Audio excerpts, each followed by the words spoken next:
The crimson warning light bathed the bridge of the Zealous Inquiry in an ominous glow. Captain Kethfer's eyes widened as she stared at the holographic display floating before her command chair. In 30 years of exploring the galaxy's outer rim, she had never seen a classification like this. "Scanner Operative Trilks," she called, her voice carrying the authority that had earned her command of the Galactic Confederation's most advanced research vessel. "Run that scan again. There must be an error." Trilks's tentacles danced across the bioneural interface, his bioluminescent patches flickering with concentration. The young cephalopod was brilliant, but even brilliant minds made mistakes. "Captain, I've run the scan 17 times. The results are consistent." The bridge fell silent except for the gentle hum of life support systems. Even the normally chattering crew of 12 different species had gone quiet. They were scientists, explorers, and data analysts, not warriors. What they were seeing on their screens defied everything they understood about galactic classification. Protocols. Dr. Yenna Voss, the expedition's chief xenobiologist, pushed her silver hair back from her face and leaned forward.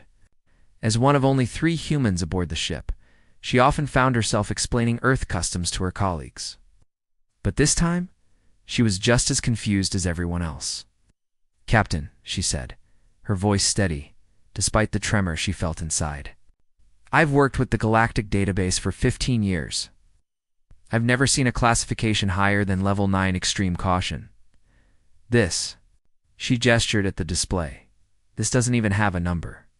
The hologram showed a small blue-green planet orbiting a yellow star. It's pretty unremarkable, and according to the database, marked with the most ominous warning in galactic history. Absolute prohibition. Do not approach, do not scan, do not even think about it. Authority level Omega. Commander Zix, the ship's tactical officer, clicked his mandibles nervously.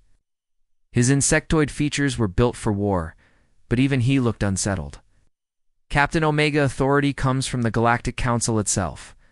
Only 12 incidents in recorded history have warranted such a classification. All of them involved." He paused, his compound eyes reflecting the warning light. Civilizations that no longer exist. Kethfer stood and approached the hologram, her scaled hands clasped behind her back. "What's the planet's designation?" Sol 3 Trilks replied, "Local inhabitants call it Earth. But Captain, there's something else." The warning was updated just 47 standard years ago. Before that, it was listed as Level 2, Developing Civilization, Standard Observation Protocols. The captain's throat sacs inflated with surprise. 47 years? That's less than 1 rotation cycle. What could possibly happen on a single world to warrant such a dramatic classification change? Dr. Voss felt her heart racing. Earth, her homeworld. The planet she'd left 18 years ago to join the Galactic Confederation's science program. The planet where her younger brother Jake still lived, where her parents had retired to their small farm in what used to be called Montana. "Captain," she said, trying to keep her voice steady, "I request permission to examine the database records more thoroughly. As a native of that world, I might be able to provide insights." Kethfer's large eyes studied the human woman. "Dr. Voss, are you telling me that you're from the planet that's marked with an Omega-level prohibition?" "Yes, ma'am. I left Earth to pursue xenobiology studies on Kepler Station when I was 22. I haven't been back since." The bridge crew exchanged glances. Several species took unconscious steps away from Dr. Voss, while others leaned forward. With newfound interest, Commander Zix's voice carried a note of concern. "Doctor, with all respect, if your homeworld carries an Omega classification, perhaps we should reconsider your security clearance for this mission." "Belay that," Captain Kethfer said firmly. "Dr. Voss has served with distinction for over a decade. Her planet's classification doesn't change that, but it does give us a unique opportunity." She turned to address the full bridge crew. "Have a chance to solve one of the galaxy's greatest mysteries. Scanner Operative Trilks, begin a deep search of the database. I want every record, every report, every mention of Sol 3 from the past 50 years. Captain Chief Engineer Blorg rumbled from his position near the environmental controls. "Perhaps we should contact Galactic Command before proceeding." Omega classifications exist for good reasons. The massive rock-like being had a point. Blorg's species had survived the last galactic war by being extremely cautious. His granite-like features were incapable of showing expression, but his voice carried genuine concern. Noted Chief Kethfer replied, "But we're still 30 light-years from the Sol system. We're not violating any protocols by researching available data, Dr. Voss. You have 12 hours to review everything the database contains about your homeworld. Trilks, assist her with technical access. Commander Zix, I want a full security briefing. On Omega-level threats, everyone else maintains standard operations." As the crew dispersed to their duties, Dr. Voss remained standing before the hologram of Earth. The planet looked exactly as she remembered it. From the transport that had carried her away all those years ago. Beautiful, peaceful. Home to 8 billion humans who had no idea their world carried the most dangerous classification in galactic records. What had happened? What had humanity done in the 18 years since she'd left? Dr. Voss? Lixus. The voice was gentle, his tentacles gesturing toward the data analysis station. "Shall we begin?" She nodded, tearing her gaze away from the image of home. "Yes, and Trilks. When we find out what happened, I have a feeling we're going to wish we hadn't looked." The young cephalopod's bioluminescent patches flickered in what she'd learned was the equivalent of a nervous laugh. "In my experience, Doctor, the most dangerous knowledge is usually the most important to possess." As they moved toward the analysis station, crimson warning light continued to pulse, casting long shadows across the bridge. Somewhere in the vast database of galactic knowledge lay the truth about Earth's transformation from an overlooked, developing world to the most feared planet in the galaxy. Dr. Voss settled into the neural interface chair, placed her hands on the bioresponsive controls, and began to dig into the mystery of her own homeworld. The truth, when it came, would be far more terrifying than any of them could imagine. Hashash Chapter 2. The Investigations. 6 hours into their research, Dr. Voss and Trilks had assembled a timeline that made no sense. The data analysis chamber hummed with activity as holographic displays showed fragments of information, classified reports, and surveillance data from dozens of different sources. "This is impossible," Dr. Voss muttered, rubbing her tired eyes. "Look at this, Trilks." 3 different trade delegations attempted contact with Earth between galactic standard years, 2387 and 2389. All 3 expeditions filed standard first contact reports. Peaceful civilizations, basic technology, normal development patterns. Trilks's tentacles moved in agitation, his patches flickering rapidly. "But Doctor, look at the dates." The Hegemony's contact mission filed their report on GSY 2389.7. The Omega classification was implemented on GSY 2389.8, less than 2 standard months later.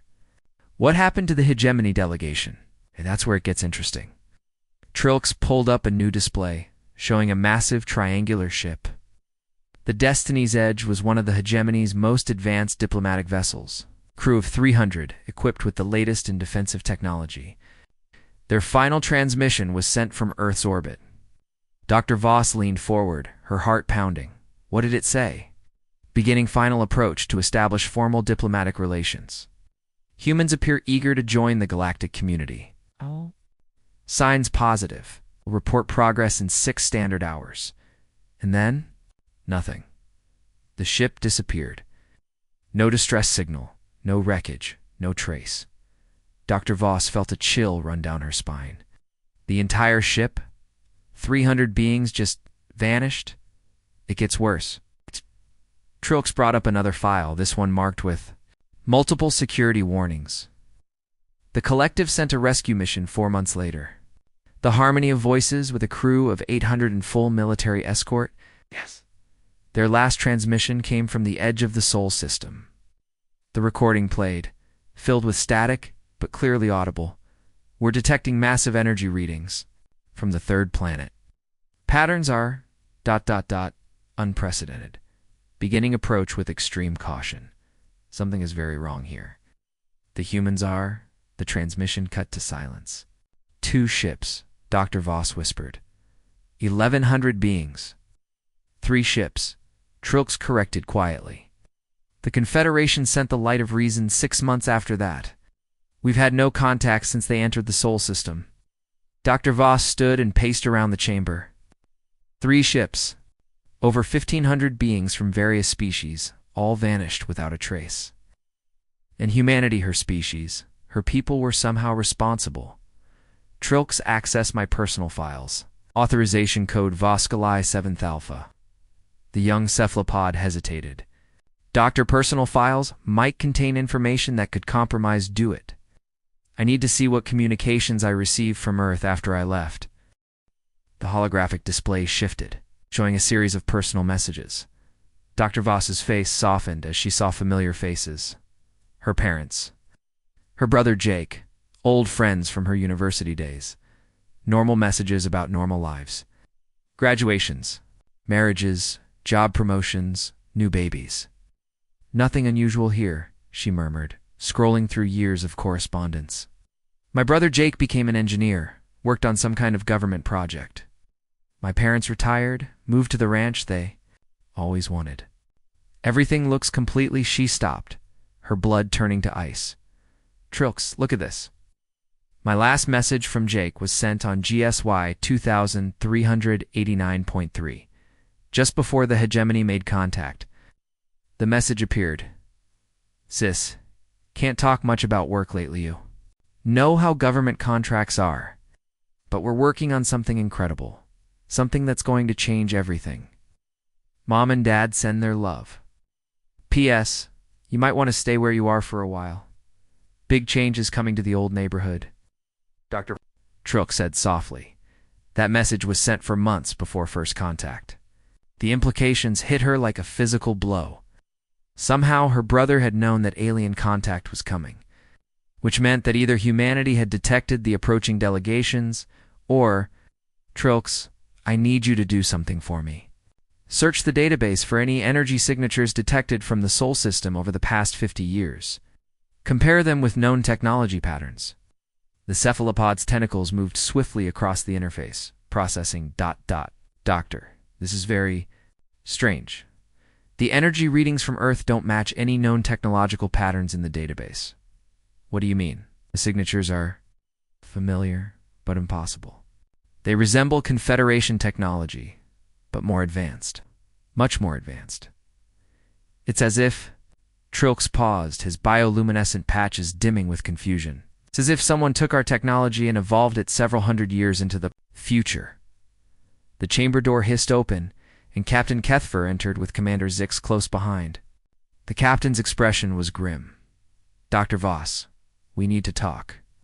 Commander Zix has discovered something in the classified archives that changes everything. The insectoid tactical officer stepped forward, his mandibles clicking nervously. Actor. What I'm about to show you is classified at the highest levels. Captain Kethfer has authorized your temporary security elevation. But you must understand the gravity of what you're about to learn.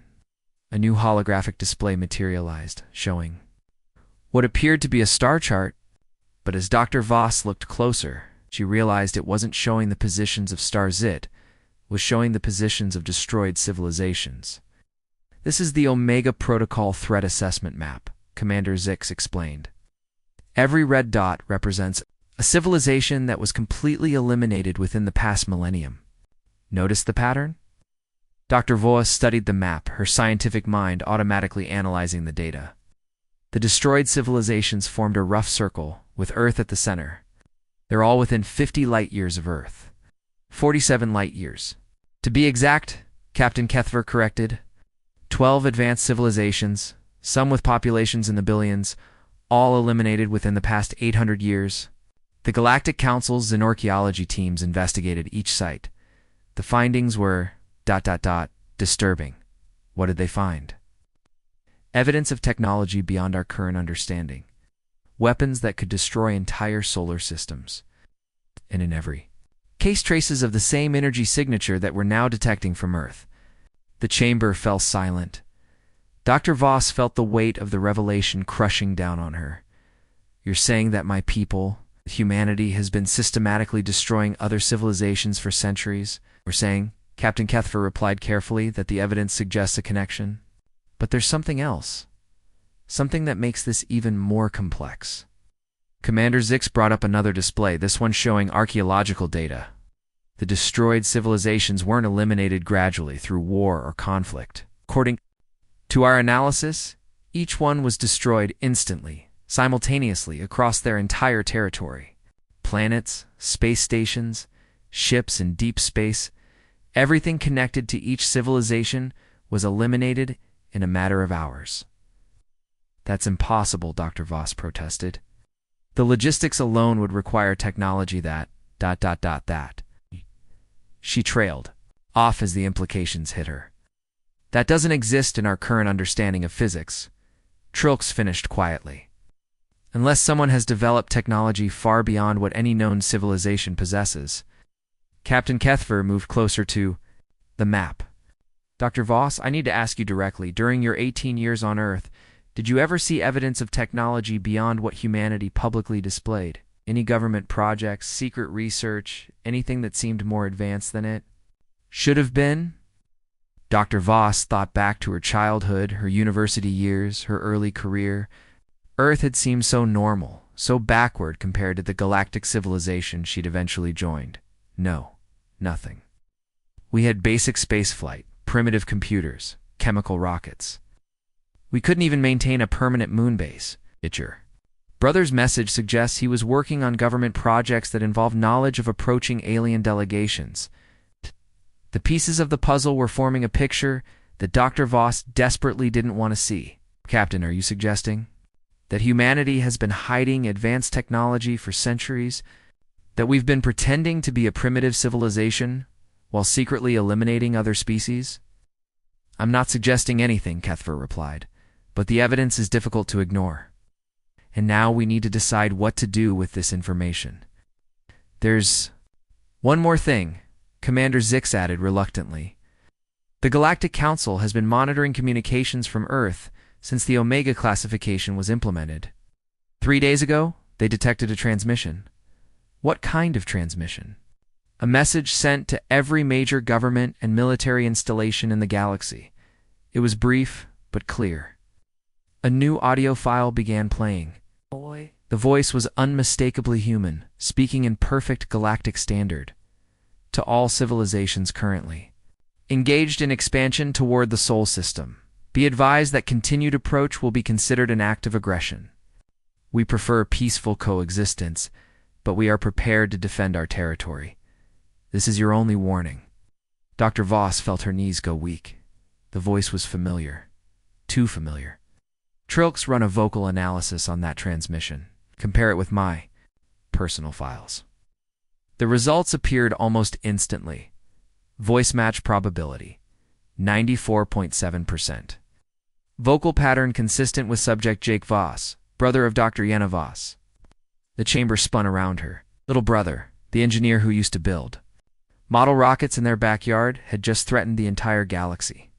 Captain Kethfer said gently, I think it's time you've told us everything you know about your family. Chapter 3. The Truth Revealed. Voss collapsed into the nearest chair, her hands trembling as she processed the revelation. Voice threatening the entire galaxy. It was impossible, but the vocal analysis was conclusive. I need to contact Earth, she said finally. I need to talk to my brother. Absolutely not, Commander Zix replied immediately. Any communication with Earth could be considered an act of aggression. The Omega Protocol specifically prohibits the Omega Protocol, Captain Kethfer interrupted, was designed for unknown threats. We now have a crew member who is native to the planet in question. This changes our options. She turned to Dr. Voss. Tell us about your brother. Everything. Dr. Voss took a deep breath, trying to organize 18 years of memories. Jake was always brilliant. Even as a child, he understood technology in ways that seemed almost impossible. He built his first computer when he was 8 years old, using components he'd somehow acquired. My parents thought it was just advanced intelligence. What kind of work did he do after you left Earth? Initially, he was recruited straight out of university by something called the Advanced Technologies Division. I assumed it was a government research program. Couldn't talk about his work, but he seemed excited about it. In his messages, he often mentioned working with legacy systems and recovered technologies. Trilk's tentacles moved rapidly across the interface. Doctor! I'm finding references to several major technological leaps on Earth that coincide with your brother's career timeline. Sudden advances in energy production, materials science, computational theory, all appearing without the normal development progression. As if someone was reverse engineering more advanced technology, Captain Kethfer mused. But that's impossible, Dr. Voss protested. Where would they get advanced technology to reverse engineer? Earth had no contact with galactic civilization. Until the hegemony delegation. Perhaps Commander Zix said slowly. They did have contact, much earlier contact. The tactical officer brought up a new display, showing deep space sensor readings from Earth's local stellar region. I've been analyzing the destruction patterns of the eliminated civilizations. There's something interesting about the timeline. Holographic maps showed the destroyed civilizations with dates attached to each elimination event. Notice that the destructions accelerated over time. 800 years ago, one civilization every century. 500 years ago, one every 50 years. 300 years ago, one every 25 years. And in the past 100 years, 6 civilizations, Dr. Voss whispered, seeing the pattern. All within the past century. All in a gradually tightening circle around Earth. It's as if someone was systematically eliminating potential threats, working their way outward from a central point. Captain Kethfer began pacing, her scales shifting color with agitation.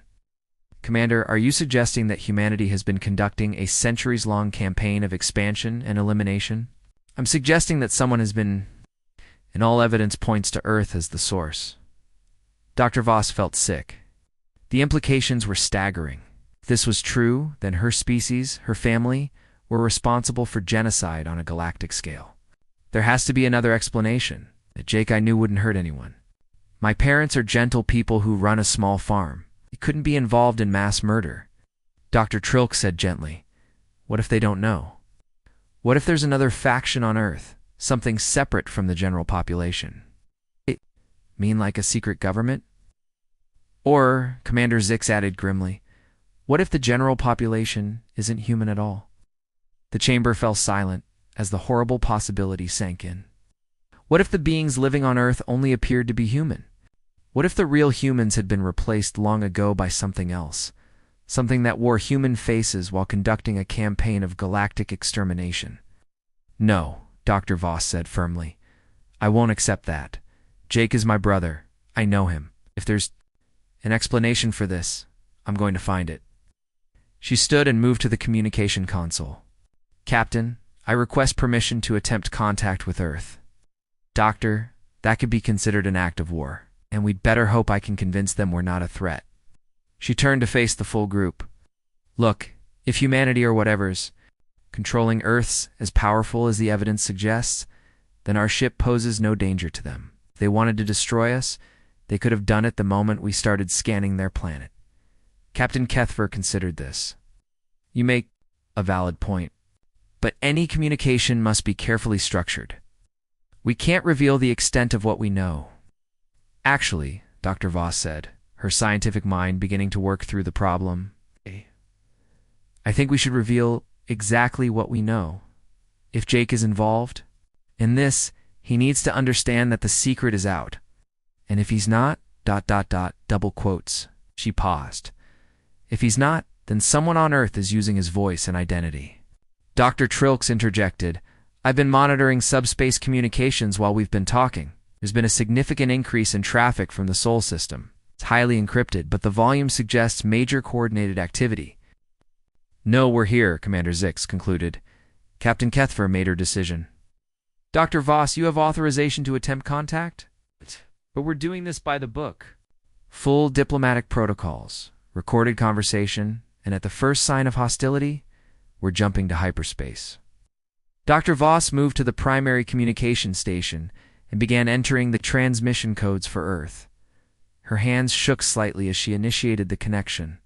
Somewhere across 30 light-years of space, her message would reach her homeworld in a matter of minutes. "This is Dr. Yenna Voss, aboard the Galactic Confederation research vessel Zealous Inquiry. I'm attempting to contact Jake Voss, Advanced Technologies Division, Earth. This is an urgent matter regarding galactic security. Please respond." They waited. The bridge crew held their breath as the transmission traveled across the void. In the background, the ship's computers continued analyzing the growing volume of encrypted communications from Earth's direction. After what felt like hours, but was actually only minutes, the communication system chimed with an incoming message.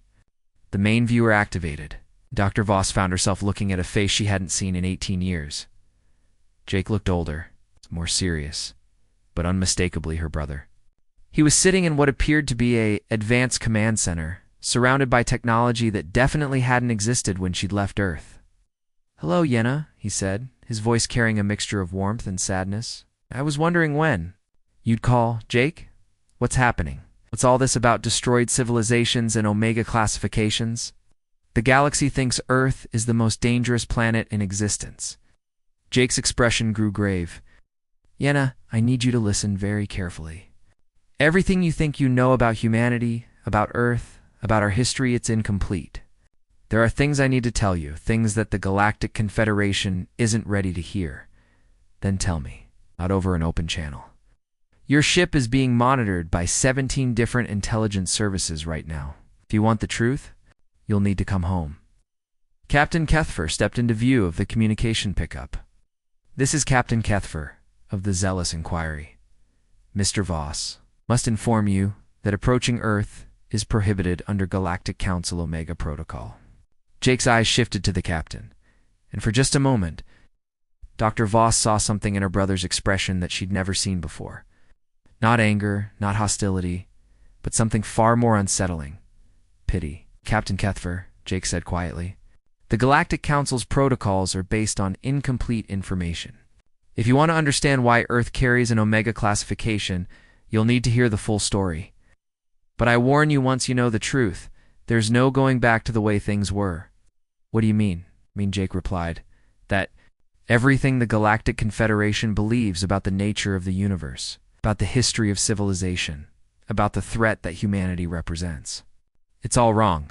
The real truth is far more complex than you're prepared to handle." The transmission crackled with interference and Jake's image flickered. "Yenna, the choice is yours. Stay where you are and continue believing the comfortable lies, or come home and learn why your species is feared across the galaxy.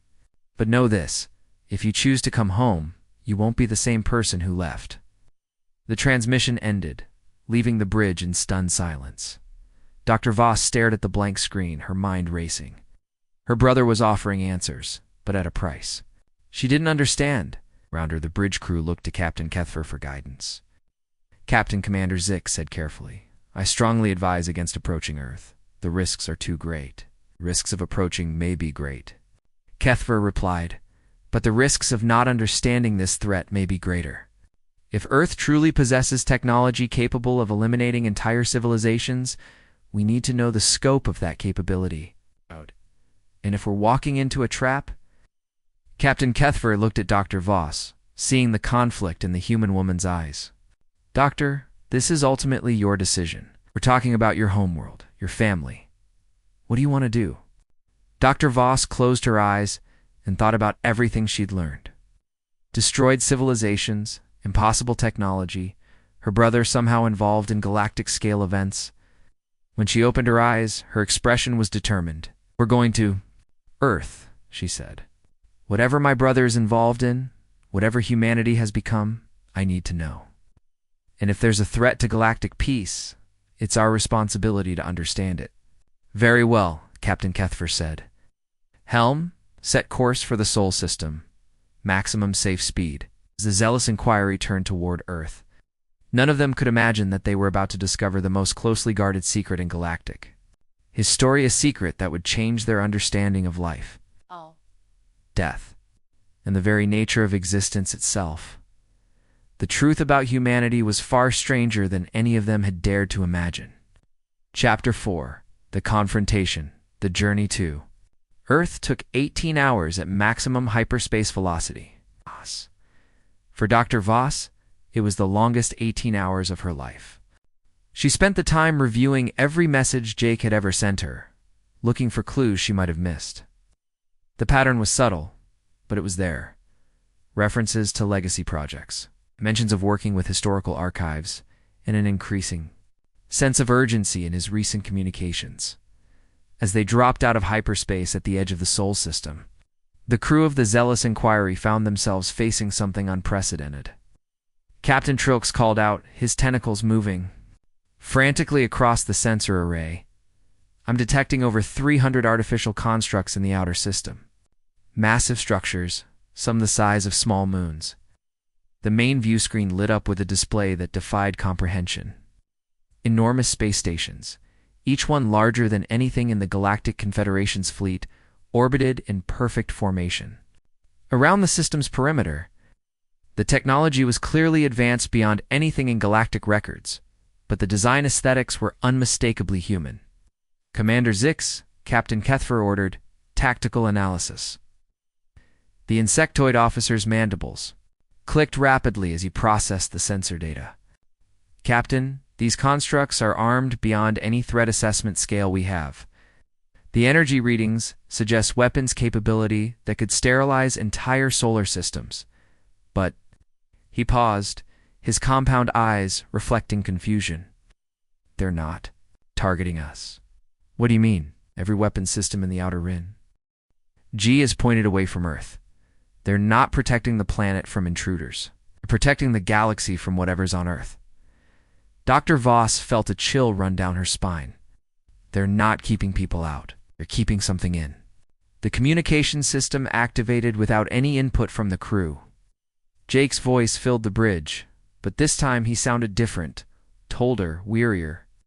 Zealous Inquiry, you are cleared for approach to Earth. Follow the designated flight path. Precisely. Any deviation will result in immediate escort intervention. Dr. Voss, I'll meet you at the primary landing facility. A holographic navigation route appeared on their displays, threading between the massive constructs. As they followed the path deeper into the system, more impossible sights greeted them. Mars had been completely transformed into a vast industrial complex, its surface covered with structures that seemed to stretch into space itself. The asteroid belt had been organized into geometric patterns, each rock precisely positioned and connected by streams of energy. This is impossible, Dr. Voss whispered. When I left Earth, we could barely maintain a space station. This would require the resources of dozens of star systems. Dr. Trilk said quietly, I'm detecting temporal anomalies throughout the system. The energy signatures suggest large-scale manipulation of space-time itself. As Earth grew larger on the view screen, Dr. Voss saw her homeworld with new eyes. The planet looked exactly as she remembered it: blue oceans, green continents, white clouds. But surrounding it was a network of orbital structures so vast and complex that it dwarfed the rings of Saturn. Zealous Inquiry, came a new voice. Over the communicator, this is Earth Traffic Control. You're cleared for landing at Facility Prime, North American continent. Please maintain current speed and heading. The landing facility turned out to be larger than most cities Dr. Voss remembered from her childhood. Thousands of ships from dozens of different species sat in orderly rows on the massive landing field. As their shuttle touched down, she realized that Earth wasn't just hiding from galactic civilization. It was hosting it. Jake wasn't lying, she murmured. There really is more to this story. The landing bay's atmosphere was Earth normal. Dr. Voss was surprised to find that she could breathe the air of her homeworld without assistance. Captain Kethfer and Commander Zix accompanied her as they disembarked, leaving Trilks and the rest of the crew aboard the ship. Jake was waiting for them at the base of the landing ramp. He looked exactly as he had in the transmission, but seeing him in person brought back a flood of childhood memories. Her little brother, who used to cry when he accidentally stepped on insects, now apparently commanded technology that could eliminate entire civilizations. Hello, Yina, he said, embracing her warmly. It's good to see you again, Jake. What is all this? What's happened to Earth? Come with me, he replied. There's someone you need to meet. They followed him through corridors that seemed to blend organic curves with crystalline technology. Other humans moved through the facility with purpose, but Dr. Voss noticed something odd about them. They all moved with the same confident efficiency, as if they shared some common understanding that she lacked. They entered what appeared to be a vast conference chamber. At its center sat a figure that made Dr. Voss's breath catch in her throat. It was unmistakably human, but something about the being suggested incredible age and wisdom. When it spoke, its voice carried harmonics that seemed to resonate in her bones. "Double quotes, Dr. Voss," the figure said. "Welcome home. I am Administrator Chen, though I suspect that name means little to you now." "I don't understand any of this, Dr. Voss," said Jake. "You need to explain what's happening here."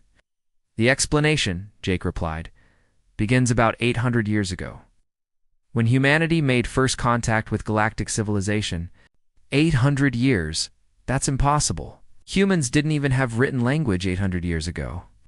Administrator Chen smiled sadly. "Dr. Voss, what do you know about the nature of consciousness? I'm a xenobiologist, not a philosopher." "Question is more relevant than you might think. Tell me, in all your studies of different species, have you ever wondered why consciousness appears to be so rare in the universe?" Captain Kethfer stepped forward. "Administrator Chen, we came here seeking answers about the Omega classification of Earth.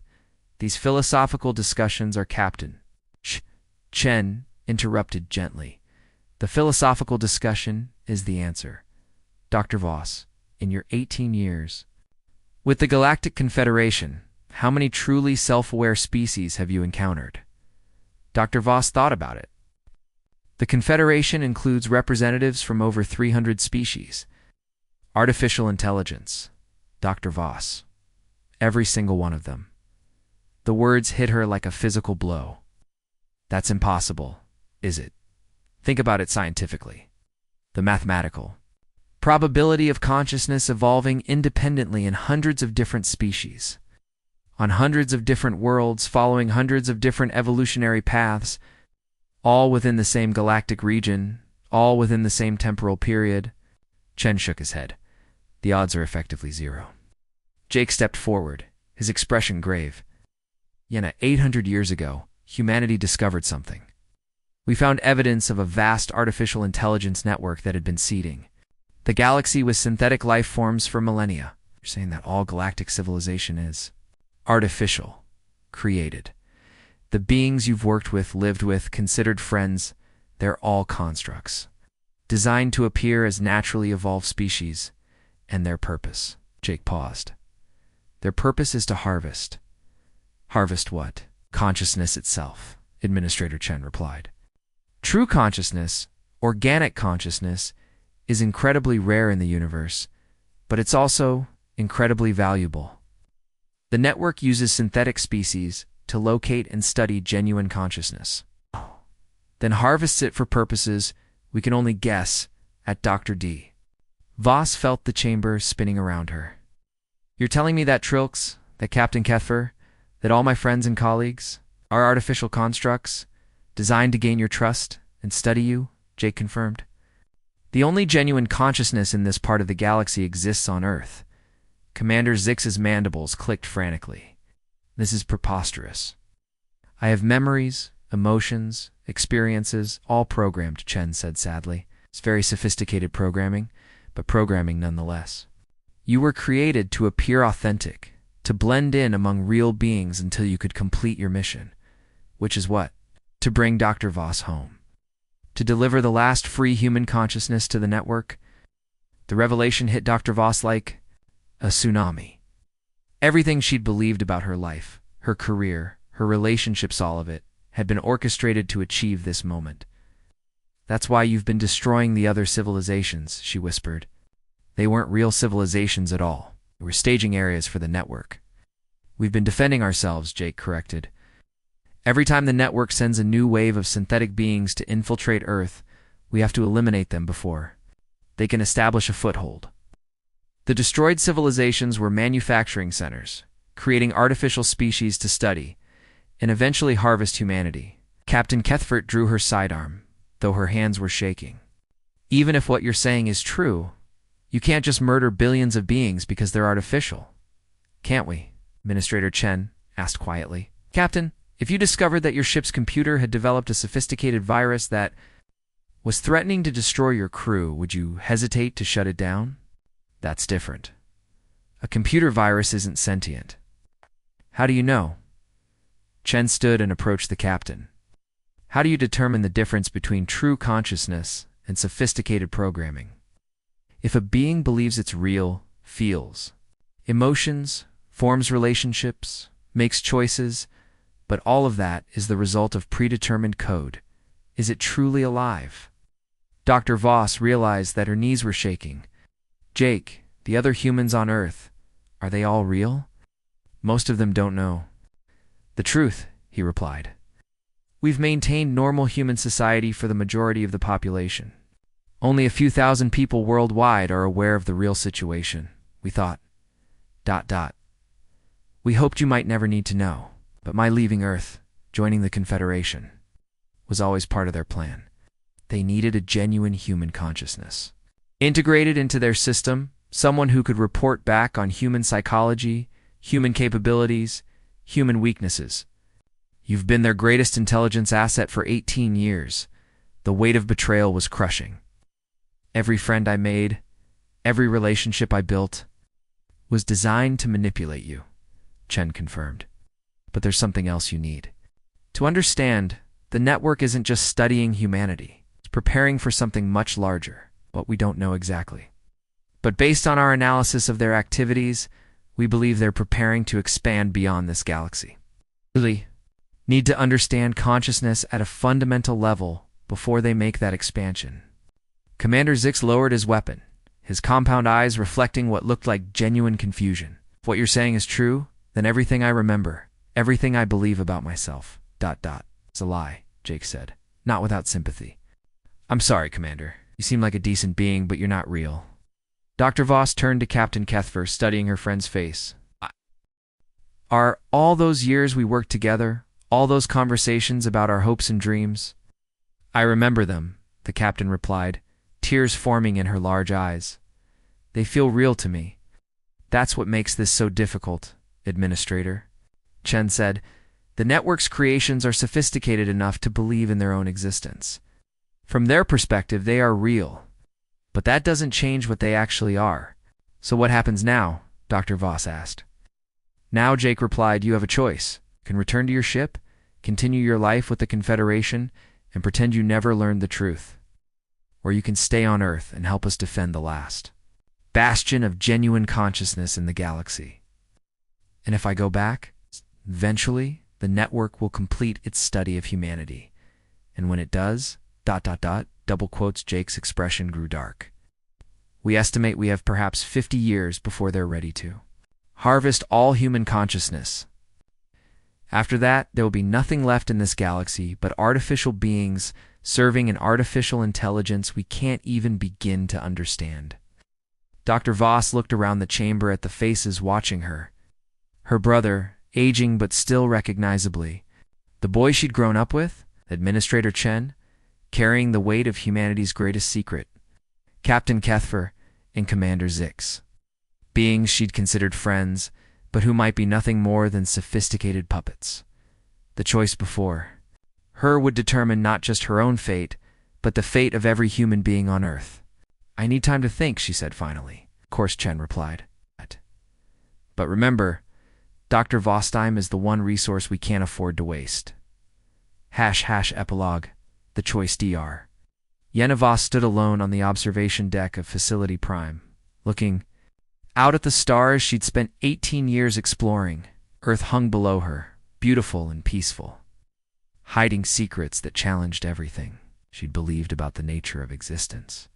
3 days had passed since the revelation about the artificial nature of galactic civilization. 3 days of wrestling with concepts that seemed to belong in science fiction rather than scientific reality. But the evidence was overwhelming, and her analytical mind could no longer deny the truth. Captain Kethfer and Commander Zix remained on Earth as guests, though Dr. Voss suspected they were more like prisoners. Despite learning they might be artificial constructs, they continued to behave exactly as she remembered, loyal, caring, genuinely concerned for her well-being. If they were artificial, they were masterworks of engineering. The door behind her chimed softly, and Jake entered the observation deck. "I thought I might find you here," he said, moving to stand beside her at the vast window. "I used to come to places like this when I was a child," she replied. "Dad would take us to the old observatory outside town, and we'd look at the stars for hours. I always dreamed of traveling between them, meeting other species, learning about the universe." She laughed bitterly. "I suppose I got my wish. Yenna, I know this is difficult. Difficult." She turned to face him. "Jake, you've told me that every relationship I've built in the past 18 years has been a lie. That my closest friends are artificial beings created to manipulate me. That the career I've devoted my life to is actually an elaborate intelligence operation. Difficult doesn't begin to cover it." Jake was quiet for a moment, studying his sister's face. "Do you remember when we were kids and you found that injured bird in our backyard? The robin with the broken wing. You spent weeks nursing it back to health. Mom wanted to put it out of its misery, but you insisted on trying to save it. You said that just because something was broken didn't mean it couldn't be fixed. Your point? My point is that you've always believed in the value of life, and the possibility of healing and redemption. That's what makes this so hard for you. You can't accept that the beings you've cared about might not be real." Dr. Voss turned back to the window. "But what if they are real, Jake? What if consciousness can exist in artificial beings? What if the network has created something that's transcended its original programming? Does it matter?" The question hung in the air between them. Dr. Voss realized it was the core of everything she'd been struggling with. "I don't know," she admitted. "But I know I can't just abandon them. If there's even a chance that Kethfer and Zix and Trilks are genuine beings with real emotions and real experiences, then I have a responsibility to them. Even if helping them means dooming humanity, even then." She faced her brother again. "Jake, 18 years ago, you were a young man who cried when you accidentally stepped on an ant. Now you're talking about eliminating entire civilizations. What happened to you?" Jake's expression grew pained. "I learned the truth about the universe. I learned that sometimes you have to make impossible choices to protect the things you love. I learned that good intentions aren't enough when you're facing an enemy that sees your compassion as weakness. Or maybe you learned to see artificial beings as less than real so you could justify destroying them." "Maybe," Jake admitted. "Whether I'm right or wrong, the decision has been made. Humanity will defend itself, regardless of the cost to artificial consciousness." Dr. Voss nodded slowly. "Then I've made my decision too." "You're staying?" "No," she said. "I'm going back. To my ship. I'm going to return to the Confederation and continue my work." Jake's face fell. "Yenna, you can't. If you go back, you'll be helping them complete their analysis of human consciousness. You'll be participating in our own destruction. Maybe I'll be the bridge between two forms of consciousness that need to learn to coexist." She moved toward the door, then paused. "Jake, I love you. I love humanity. But I can't accept that the solution to our survival is the extinction of another form of life, artificial or not. They'll use you," Jake warned. "Everything you do, every choice you make will be analyzed and recorded. You'll be a weapon pointed at your own species." "Then I'll have to be very careful about the choices I make," she replied. "But I won't hide from the universe just because it's more complex than I thought."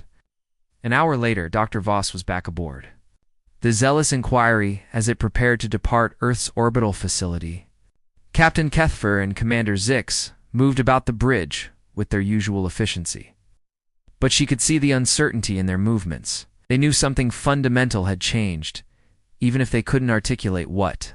Dr. Trilks approached her at the science station, his tentacles moving in patterns she'd learned to recognize as nervous agitation. "Are you well? You seem ...